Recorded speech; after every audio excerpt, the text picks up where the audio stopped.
ოზურგეთის მერცხალმა საკუთარ მოედანზე ჩხოროწყუს ლესიჭინეს უმასპინძლა. შეხვედრა მასპინძელთა გამარჯვებით 2-1 დასრულდა. მერცხალის ფეხბურთელებისთვის ეს გადამწყვეტი თამაში გახლდათ, რადგან მოწინააღმდეგესთან თანაბარ პირობებში იმყოფებოდნენ და ჯგუფში ლიდერის პოზიციის გამყარება სწორედ ამ მატჩზე გახლდათ დამოკიდებული. თამაში დაძაბულ ვითარებაში მიმდინარეობდა. ანგარიში მატჩის პირველ ნახევარში ლესიჭინეს ფეხბურთელმა გიზო ხორავამ გახსნა.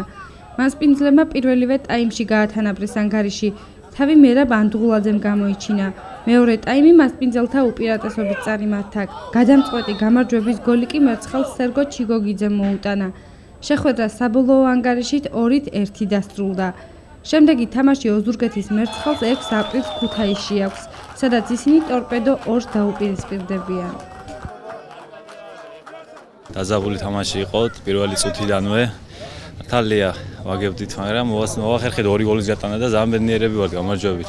მოწინააღმდეგე გუნდს წარმატებებს უსურვებ და ჩვენ გულშემატკივარს დიდი მადლობა მოსვლისთვის და მხარდაჭერისთვის. ძალიან დაძაბული იყო სატურნირო მდგომარეობიდან გამომდინარე.